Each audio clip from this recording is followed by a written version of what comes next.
Activity on reflection of light. चलिए, इस activity में आप देखेंगे ये मिरर है, तो रिफ्लेक्शन कैसे होता है। ठीक है, लाइट का रिफ्लेक्शन देखेंगे।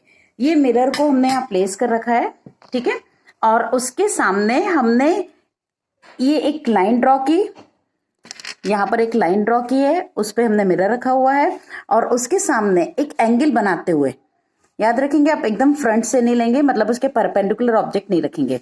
हमने ये दो पिन अटैच कर रखी हैं।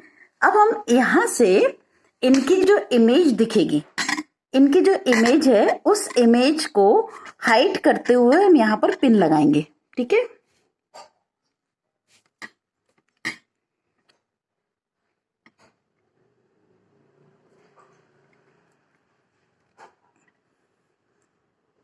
ये एक पिन लगाई हमने और दूसरा उसी इमेज को हाइड करते हुए दूसरी पिन हमें लगाना है। ठीक है, इस तरह से ये हमने दो पिन लगाए हुए हैं। ठीक है, आप यहां से देखेंगे उसकी इमेज, ठीक है, उसकी इमेज के को कॉन्साइड करते हुए हमें पिन लगानी। ये इमेज को कॉन्साइड कर रही है, आप देखेंगे ये दो पिन है हमारी और वो उनकी इमेज है पीछे, उसके कॉन्साइड कर रही है। तो इस तरह से हम उसे अटैच करेंगे। ठीक है, फिर अब हम इस मिरर को अलग कर देंगे। ये हमने मिरर को अलग कर दिया है। ठीक है, अब हम इन लाइंस को, पहले तो हम यहाँ सर्किल लगा देंगे, इसमें हमें सर्किल लगाना होता है। ठीक है, फिर हम पिन को निकाल देते हैं। ये हमने सारी पिन को निकाल दी। अब हम इस लाइन को आगे स्ट्रेट इन दोनों पिन को मिलाते हुए एक लाइन ड्रॉ करेंगे। ठीक, और फिर इन दोनों पिन को मिलाते हुए एक और लाइन ड्रॉ करेंगे जो कि सीधी आप स्केल की हेल्प से बनाएंगे। ओके, आपने ये इस तरह से ऑब्जेक्ट वो बनेगा, आपको एंगल बनेगा। तो ये वाली जो रे थी, ये रे जो थी वो इंसिडेंट रे थी। ठीक है, और ये रिफ्लेक्टेड रे है। ठीक है, रिफ्लेक्शन में अपन ने पढ़ा है, ये हमने पिन यहाँ पर लगाए थे। इन पिन की इमेज को हमने यहाँ कैप्चर किया हुआ था और उसको हाइड किया हुआ था, उसके पैरेलल उसको हाइड करते हुए लगाया था। ठीक है, अब हम यहाँ पर एक परपेंडिकुलर लाइन ड्रॉ करेंगे with the help of scale. Okay, ये हमने एक लाइन ड्रॉ की। जब हम इस एंगल को मेजर करेंगे तो ये एंगल होगा आई, मतलब ये एंगल ऑफ इंसिडेंस होगा और ये एंगल ऑफ रिफ्रैक्शन होगा। ठीक है, आर। तो आप देखेंगे कि angle of i is equals to angle of r, ये दोनों एंगल सेम होते हैं। तो फर्स्ट लॉ ऑफ रिफ्लेक्शन आपने क्या पढ़ा था कि एक ही प्लेन पर इंसिडेंट रे, रिफ्लेक्टेड रे और नॉर्मल, ये तीनों एक ही प्लेन पर होते हैं। और सेकेंड लॉ था angle of incidence is equals to angle of reflection. ठीक है, तो इस तरह से आपने पिछले वीडियो में ये देखा या लास्ट क्लास में आपने ये पढ़ा। ठीक, see I have arranged two mirrors at angle of 90। Okay, इनका इंक्लिनेशन एंगल कितना है, 90। अब हमें ये देखना है जब भी हम दो मिरर्स को 90 के एंगल पे प्लेस करते हैं, है ना, with respect each other, and when we place an object in between this setup, so how many images will be formed. See, ये मैंने एक बॉल रखी हुई है। ठीक है, अब आप देखिए इसकी 3 इमेजेस दिख रही हैं, दिख रही हैं आपको, ये बॉल है और उसके साथ में उसकी 3 इमेजेस दिख रही हैं।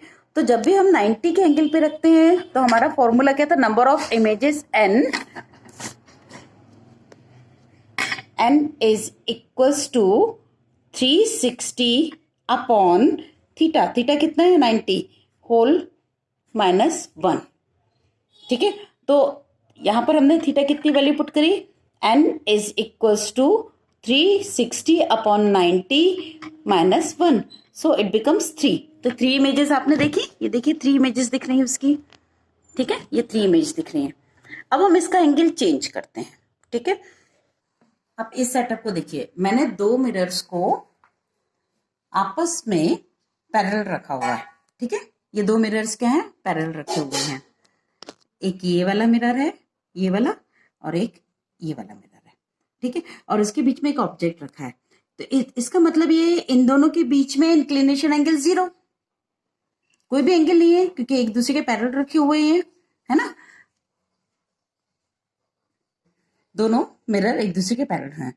अब मैंने जो ऑब्जेक्ट रखा हुआ है, अब आप उसकी इमेज देखेंगे तो जब भी एंगल 0 होता है तो 360/0 -1 इज इक्वल्स टू इनफाइनाइट। तो इसकी इनफाइनाइट इमेजेस आएंगी। अभी मैं फोकस कर रही हूं इस वाले मिरर में, ठीक है। आप देखिएगा उसमें इमेजेस बहुत सारी आपको दूर तक जाती हुई दिखेंगी। देखिए आपको ये इमेजेस कितने सारे दिख रहे हैं, ठीक है, बहुत दूर तक जाते हुए दिखेंगे। अभी तो आपको इसमें 3 4 4 दिख रहे हैं, बाकी इनफाइनाइट है क्योंकि मैं प्रॉपरली फोकस नहीं कर पा रही हूँ उस पर, क्योंकि घर पे इतने सारे सेटअप नहीं होते हैं कि हम उसे मैनेज कर पाए। बट आपने देखा होगा ये 1 2 3 4 5 6 7 ऐसे इनफाइनाइट छोटी होती जा रही है इमेजेस, है ना। जितने डिस्टेंस बढ़ेगी छोटी होती जाएंगी। तो दोनों मिरर में मिल रही है। ऐसा क्यों हो रहा है? क्योंकि उस बॉल की इमेज एक मिरर पे बन रही है तो वो दूसरे मिरर के लिए ऑब्जेक्ट का काम कर रही है, फिर उसका इमेज पहले वाले मिरर पे बन रही है, तो वाइस वर्सा ये प्रोसेस चलती जाएगी और इस तरह से बहुत सारी इनफाइनाइट इमेजेस दिखती जाएंगी। Now the next topic is refraction. Light की एक प्रॉपर्टी हमने पढ़ी रिफ्लेक्शन, अब हम पढ़ेंगे refraction. Okay, so refraction, what does it mean? Suppose we will discuss the property of light as refraction. It means when a ray of light passes through one transparent medium and goes to other transparent medium with angle other than 90, so it will refracted। ठीक है, एक experiment के through आप इसे समझेंगे, ठीक है। First we will draw a line and place a transparent rectangular glass piece slab. Okay, इसे हम बोलते हैं slab, glass slab transparent. Okay, air यहां पर क्या है? एयर, एयर भी ट्रांसपेरेंट है और ये ग्लास का स्लैब भी ट्रांसपेरेंट है, ठीक है। हमने यहां पर एक रे पास की, ये कौन सी रे हो गई? इंसिडेंट रे, ठीक है। ये क्या हो गई? Incident ray, clear.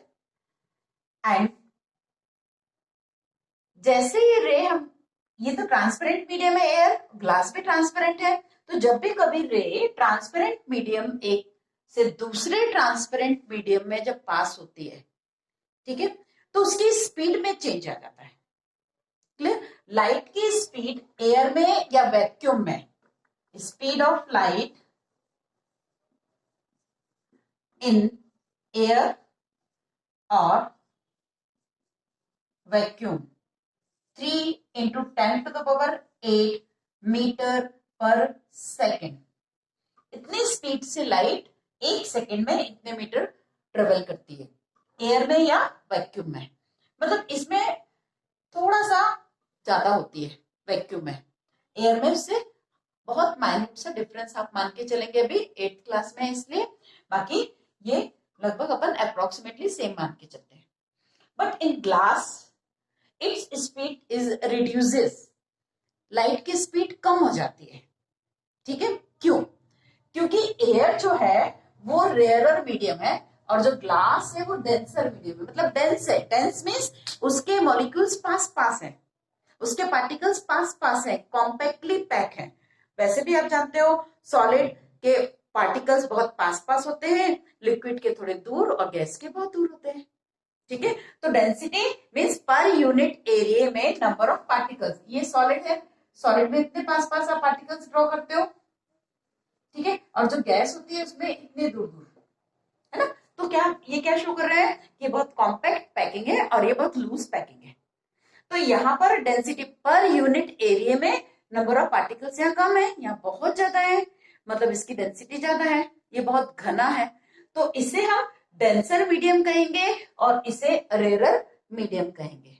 ठीक है, क्या है, ये रेरर मीडियम है और ये डेंसर मीडियम है। ठीक है, ग्लास डेंसर मीडियम है और एयर रेयरर मीडियम है। तो जब भी लाइट रेयर से डेंसर मीडियम में ट्रेवल करती है, ट्रांसपेरेंट होना चाहिए दोनों। ठीक है, तो ये थोड़ी सी बेंड हो जाती है। ठीक है, ये बेंड हो जाती है। उसके बाद जब ये वापस से रेयरर मीडियम आएगी, मतलब डेंसर से जब ये रेयरर में आएगी तो ये वापस से थोड़ा सा डेविएट हो जाएगी। ये डेविएट हो गई। ठीक है, तो ये वाली जो लाइट है इसे हम रिफ्रैक्टेड लाइट रे बोलेंगे। क्या बोलेंगे, रिफ्रैक्टेड रे। ठीक है, और ये वाली रे जो अब निकल के वापस से रेयरर में जा रही है, इसे हम बोलते हैं इमर्जेंट रे। ठीक है, ये इमर्जेंट रे, ये इंसिडेंट रे और ये रिफ्रैक्टेड रे। क्लियर। अब हम इस पे एक परपेंडिकुलर नॉर्मल ड्रॉ करेंगे।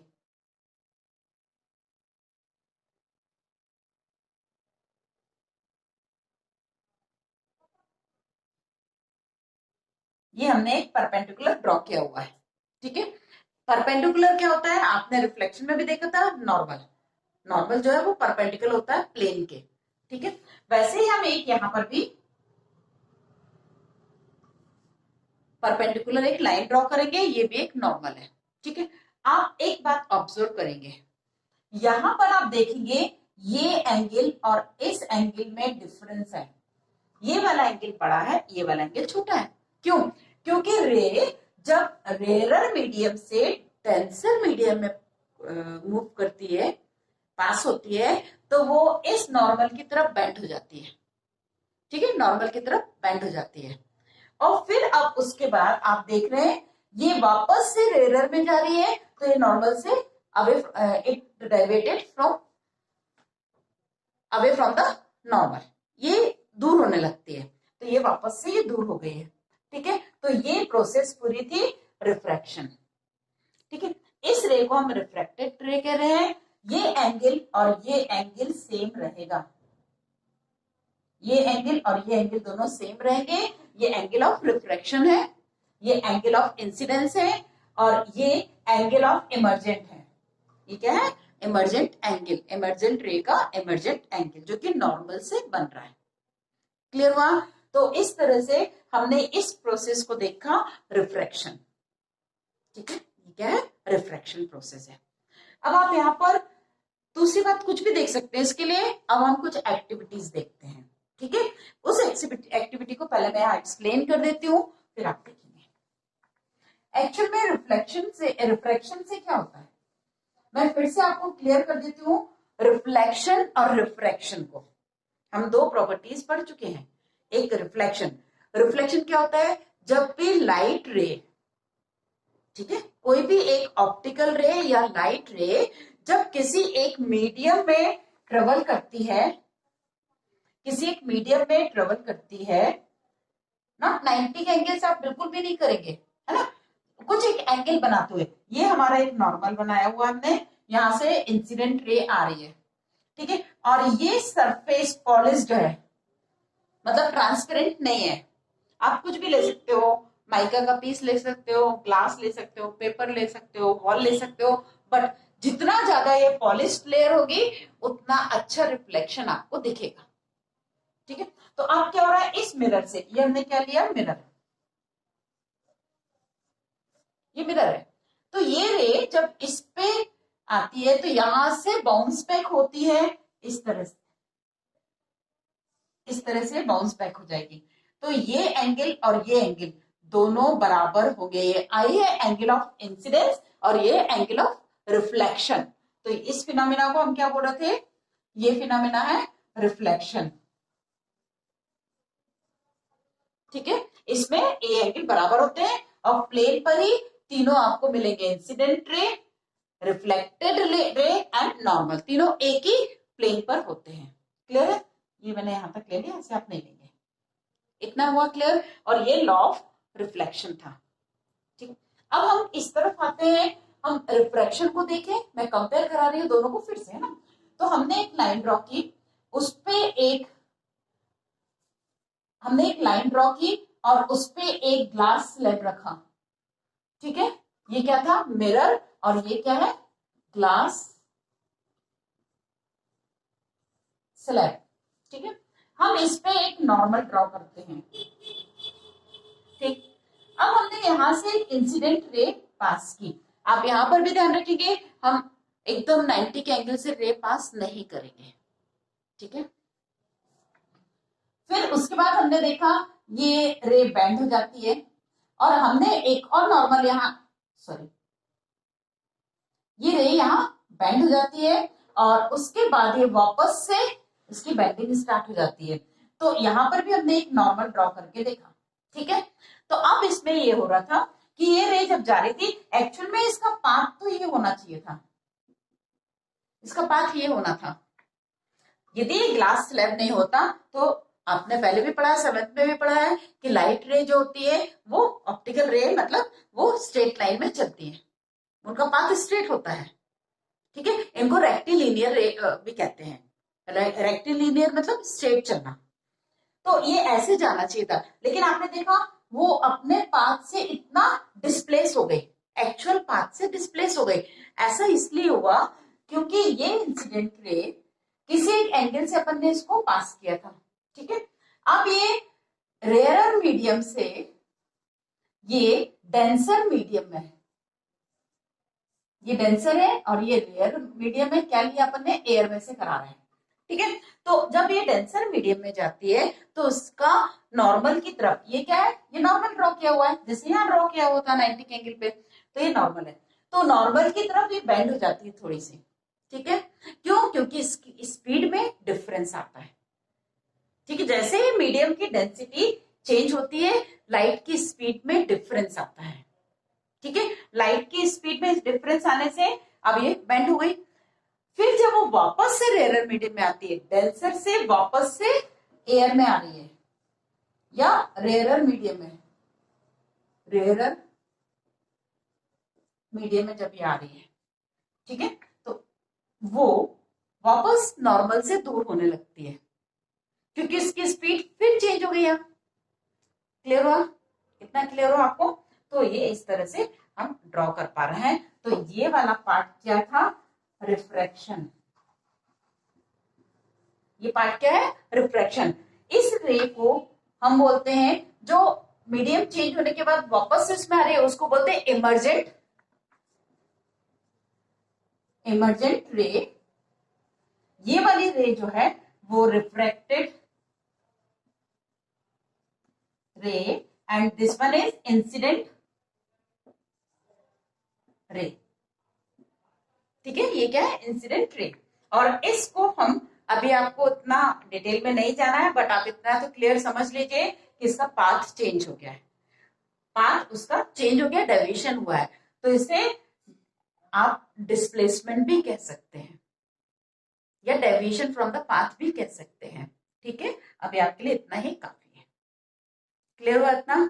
अब इसकी कुछ एक्टिविटीज मैं आपको बता देती हूँ कि आप और कहाँ कहाँ आपके डेली लाइफ में इसे ऑब्जर्व कर सकते हैं, रिफ्लेक्शन को। ठीक है, रिफ्लेक्शन को कहाँ का कर सकते हैं। रिफ्लेक्शन तो आपने देखा, आप मिरर में अपना फेस देखते हो, मैंने एक एग्जांपल दिया था, आप बस लेटरली इनवर्स हो जाते हो। एम्बुलेंस का मैंने बताया था, उसमें उल्टा लिखा हुआ रहता है, लेकिन जब आप मिरर में देखते हो तो वो सीधा दिखता है। ठीक है, तो अब इसके एग्जांपल्स देखें।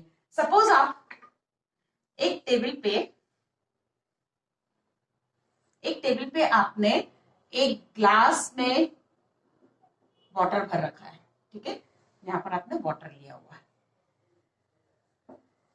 ये वाटर है। अब आप एक ऑब्जेक्ट, मतलब सेम, सपोज आप ले लीजिए, कॉइन ले लीजिएगा, आप 2 कॉइन ले लीजिएगा, ये दोनों कॉइन आप देख रहे हैं, सेम प्लेस पर रखे हुए हैं, आपने यहां से इसे ऑब्जर्व किया, एक ही प्लेन पर रखे हुए हैं, ठीक है। अब आप एक कॉइन को उठा के इसमें छोड़ दीजिए पानी में। आप पानी में आपको आवाज आई है कि ग्लास के बॉटम पे ये कॉइन गया हुआ है, ठीक है। लेकिन जब आप यहां से देखेंगे तो आपको ये कॉइन यहां दिखेगा, थोड़ा सा उठा हुआ दिखता है, ऊपर दिखता है। आप ये एक्टिविटी खुद करके देखेंगे घर पे। ये आप कांच का ग्लास लेंगे, स्टील के ग्लास में नहीं, कांच के ग्लास में आप देखेंगे तो आपको और क्लियर दिखेगा। तो ये कॉइन आपको उठा हुआ दिख रहा है, ठीक है। क्यों उठा हुआ दिख रहा है, बहुत अच्छे से इसे समझेंगे आप। देखिए ये क्यों उठा हुआ दिख रहा है, देखना, जो रे आ रही है, जो रे यहां से आ रही है, ठीक है, आपकी आंखों के, अभी आपके सिलेबस में आई का स्ट्रक्चर भी है,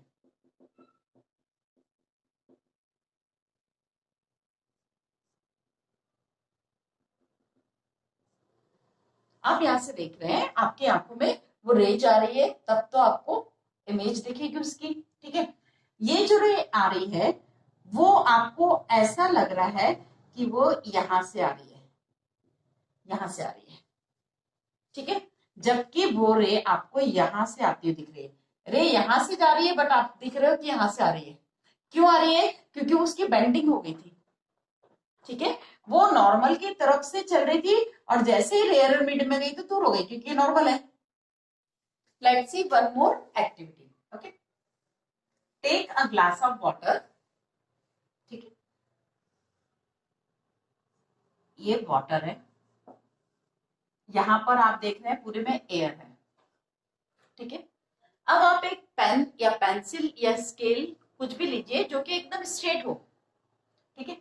अब आप उसे जब डिप करेंगे तो आप उसे थोड़ा सा एंगल बनाते हुए डिप करेंगे। जब आप उस पेन को डिप कर रहे हैं तो आप देखेंगे यहां से वो मुड़ा हुआ दिख रहा है, यहां से, जबकि उसे दिखना चाहिए था ऐसा, उसे जाना चाहिए ऐसा, बट वो मुड़ा हुआ दिख रहा है, ठीक है, वो मुड़ा हुआ दिख रहा है। क्यों वो बेंड दिख रहा है, क्योंकि जो सरफेस होती है, दो ट्रांसपेरेंट मीडियम जिनकी डेंसिटी अलग है या जिनमें रे की स्पीड डिफर करती है, तो उनके जंक्शन पे, इसे अपन बोलते हैं इंटरफेस। दो ट्रांसपेरेंट मीडियम की सरफेस जहां मिल रही है उन्हें हम बोलते हैं इंटरफेस। ये क्या है, इंटरफेस, ठीक है। तो इस जगह पे वो मुड़ी मुड़ी हुई दिखती है आपको, ये ऐसी दिखना चाहिए थी, ये आपको इस तरह से मुड़ी हुई दिख रही है। क्यों मुड़ी हुई दिख रही है, क्योंकि यहां पर लाइट की स्पीड चेंज हो जाती है। अब आप देखोगे आपको ऐसा लग रहा है ये लाइट यहां से आ रही है, ठीक है, ये रे यहां से आ रही है, जबकि वो आ यहां से रही है। तो वो क्या हुआ, उसकी बेंडिंग हो गई थी। क्यों, क्योंकि मीडियम चेंज हुआ था। तो ये लाइट जो जा रही है वो आपके आंखों में थोड़ा सा उल्टा पिक्चर दे रही है, ठीक है। तो यहाँ पर बेंड पिक्चर दे रही, सॉरी उल्टा नहीं, मुड़ा हुआ, ये बेंडिंग दिखा रही है। तो ऐसा इसलिए हो रहा है क्योंकि, और थोड़ा सा ऊपर दिखेगी वो, जबकि वो नीचे बिल्कुल टच कर रही है बॉटम को। तो ये रिफ्रैक्शन की वजह से होता है, ठीक है। तो रिफ्रैक्शन में इतना ध्यान रखेंगे, जब भी कभी लाइट रेयरर मीडियम से डेंसर मीडियम में जाती है तो वो नॉर्मल की तरफ थोड़ा सा टिल्टेड हो जाती है या बेंड हो जाती है। तो bending of light in different transparent medium, मतलब it depends on the density of the medium, ठीक है। अभी आपने जो एक्टिविटी देखी थी उसमें ये ग्लास स्लैब हमने यूज किया था। ये ग्लास स्लैब को हमने ऐसा रखा और यहाँ से लाइट को पास कर रहे थे, वो लाइट यहाँ से मिल रही थी हमें, तो उसका एक डिस्प्लेसमेंट आया था, ठीक है। तो ये ग्लास स्लैब कहलाता है, आप इसे ध्यान से देख लीजिएगा, ठीक है। ये भी ट्रांसपेरेंट है but it is denser then the air, ठीक है। और अब मैं एक आपको प्रिज्म की बात करें, ये होता है प्रिज्म, जिसमें प्रिज्म में दो सरफेस उसके एंक्लाइन होती है, एक एंगल बनाती है, ठीक है। और ये फ्लैट सरफेस तो है ही। आप इसको प्रिज्म को ऐसे रख के भी एक्सपेरिमेंट कर सकते हैं, आप इसे ऐसे रख के भी एक्सपेरिमेंट कर सकते हैं, ठीक है। तो होता क्या है, जब ग्लास स्लैब में से लाइट पास होती है ठीक है, तो तब आपको रिफ्रैक्शन तो मिलेगा, लेकिन उसका पैटर्न कैसा होगा अभी आपने देखा। ठीक है, बट जब हम प्रिज्म में से लाइट को पास करते हैं तो अब आप देखिए क्या होता है। जब हम प्रिज्म में से लाइट को पास करेंगे, ये हमने बनाया है प्रिज्म, ठीक है, ये प्रिज्म है। अब इसमें जो लाइट है, डेफिनेटली हम इसमें एक पहले नॉर्मल ड्रॉ कर लेंगे, इसके दोनों फेसेस से हम नॉर्मल ड्रॉ करेंगे। ये आपने एक नॉर्मल ड्रॉ किया और ये भी इसका परपेंडिकुलर नॉर्मल ड्रॉ कर लिया। ठीक है, यहां आप मत करिए अभी, ठीक है, आपने पहले हम एक नॉर्मल ड्रॉ करेंगे। ठीक, ये हमने ड्रॉ कर लिया। अब आप देखेंगे यहां से सपोज हमने एक light, white light incident ray हमने यहां से भेजी।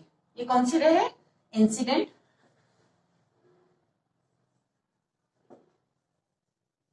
ये क्या है? प्रिज्म। ठीक है, ये ग्लास का बना हुआ है और यहां पर क्या है? एयर। एयर है, यहां भी एयर है, ये ग्लास के अंदर से हमारी रे पास होगी। ठीक है, ये डेंसर है, ये डेंसर मीडियम है और ये रेयरर मीडियम है। अब क्या होगा, जब ये लाइट यहां से पास होती है, ये थोड़ी सी नॉर्मल की तरफ बेंड हो जाती है। इसको जाना ऐसा चाहिए था, इसे ऐसा जाना चाहिए था, बट वो थोड़ी सी बेंड हो गई। अब बेंड होने के बाद जब वो यहां आ रही है, उसके बाद ये 7 कलर्स में डिस्ट्रीब्यूट हो जाती है या स्प्लिट हो जाती है। तो यहां से हम ये देख रहे हैं, जब ये रे निकलती है, हम यहाँ पर एक शीट, व्हाइट शीट रख सकते हैं, हम इस या एक स्क्रीन ले सकते हैं, उस पर हम इस लाइट का इंप्रेशन देखेंगे। ठीक है, तो जब आप देखते हैं इसमें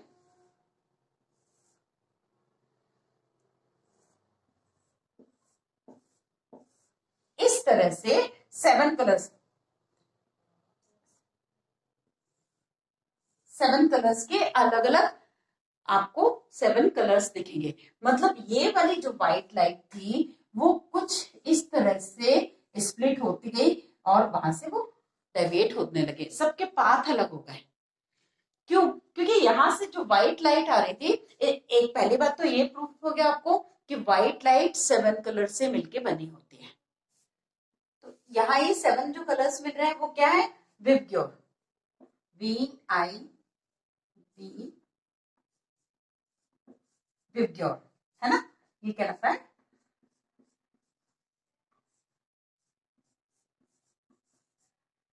violet, indigo, blue, green, yellow, orange और रेड, ये स्पेक्ट्रम कहलाता है। ठीक है, spectrum.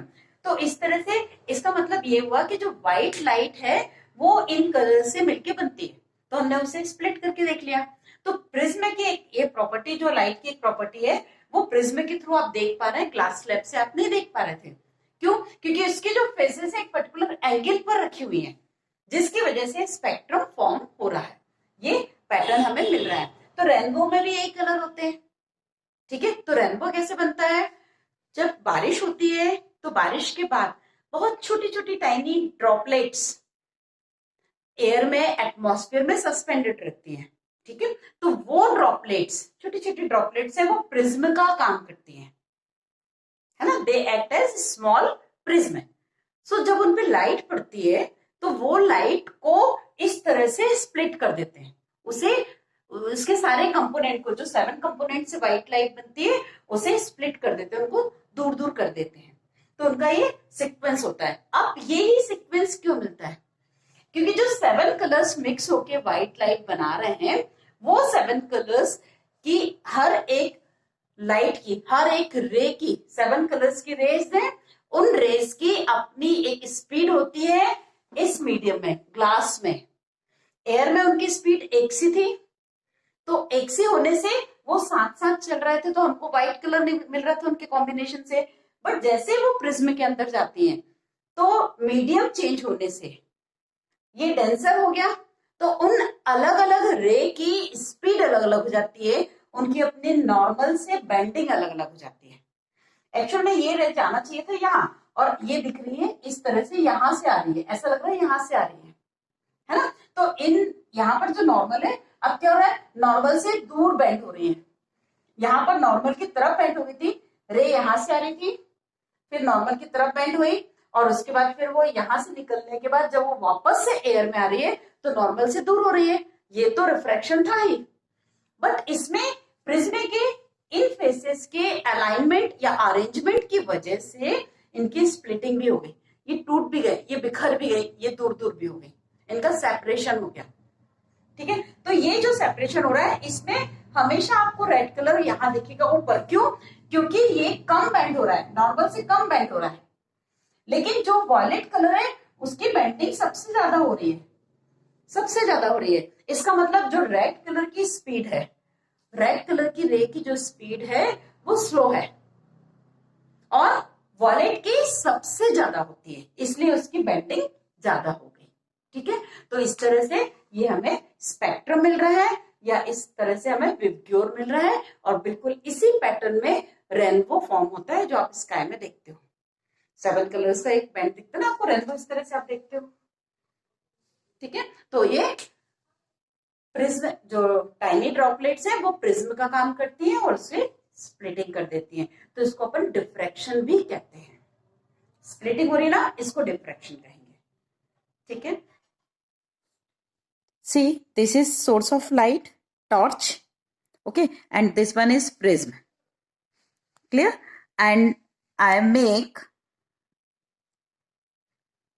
I consider wall as a screen, okay? आप एक लाइट देख रहे हैं ना वॉल के ऊपर, वो स्क्रीन पर है, ठीक, उसे अपन स्क्रीन कंसीडर कर रहे हैं। ठीक है, अब यदि ये जो लाइट रे, देखिए अब आप स्क्रीन पे देखिए, कुछ भी नहीं दिख रहा आपको वॉल पे, है ना, क्योंकि हमने लाइट के सोर्स को,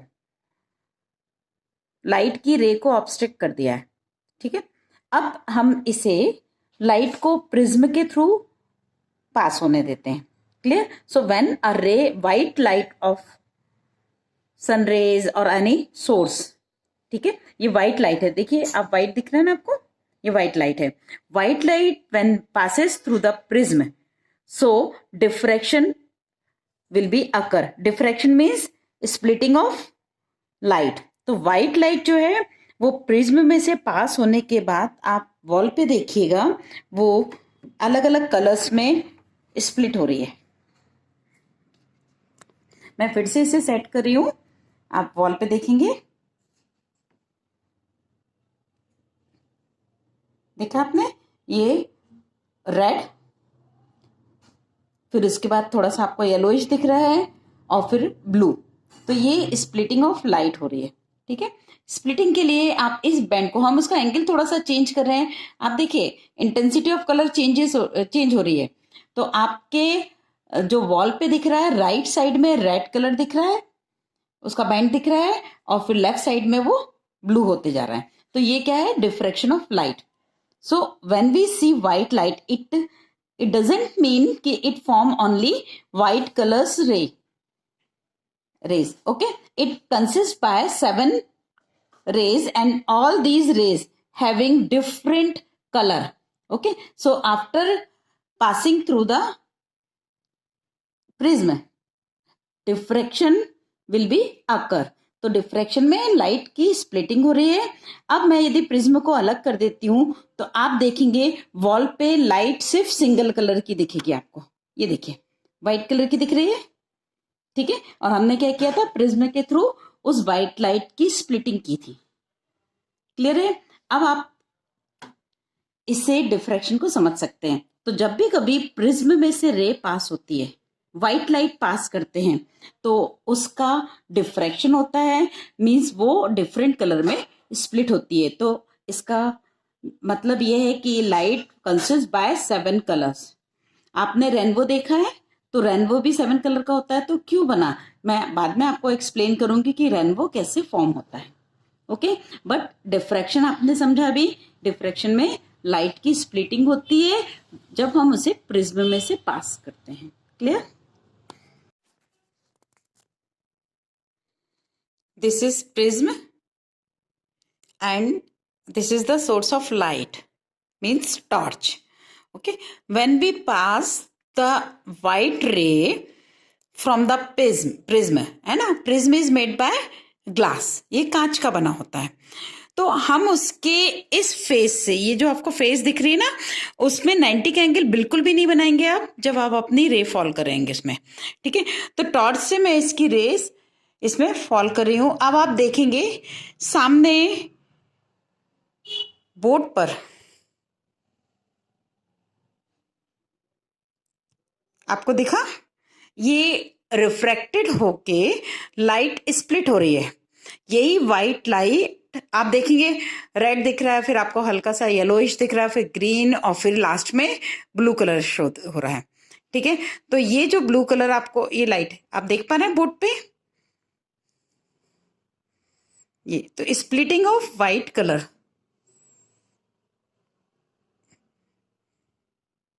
दिख रहा है आपको, ये विवग्योर कहलाता है। ये ब्लू से लेके रेड तक जा रहा है।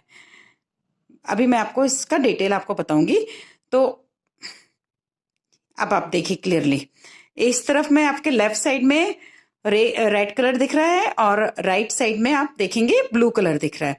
तो इस तरह से ये वाइट लाइट ही स्प्लिट अप हो रही है। इसका मतलब ये 7 कलर से कंसिस्ट हुई है, ठीक है। ये एक्टिविटी आप डार्क में ही कर सकते हैं, तभी आपको इसके कलर्स क्लियर दिखेंगे, स्प्लिटिंग दिखेगी। इसे हम, ये प्रिज्म से इसकी स्प्लिटिंग हमने देखी, इसे हम आगे जाके रिफ्रैक्शन ना कह के हम इसे डिफ्रैक्शन कहेंगे, ठीक है। तो ये आपने देखा होगा ना रेनबो, रेनबो में यही कलर्स होते हैं। रेनबो भी आपको ऐसे दिखता है, बस वो आर्च के फॉर्म में दिखता है, ठीक है। तो ये एटमॉस्फेयर में कैसे वो बनता है उसकी भी प्रोसेस अभी मैं आपको बताती हूँ। बाकी आप बहुत ध्यान से इन कलर्स को देख लीजिएगा। और वाइट लाइट की स्प्लिटिंग है ये प्रिज्म से लाइट जा रही है और जाके ये वहां पर रिफ्रैक्टेड होके वहां पहुंच रही है। क्यों? क्योंकि इसका मीडियम भी चेंज हो रहा है। बट हमने यहाँ ग्लास स्लैब नहीं लिया, यहाँ हमने प्रिज्म लिया है। तो प्रिज्म से डिफ्रैक्शन होता है और ग्लास स्लैब से आपको मैंने रिफ्रैक्शन बताया। अब आप समझ गए होंगे लाइट की प्रॉपर्टी, रिफ्रैक्शन एंड रिफ्लेक्शन।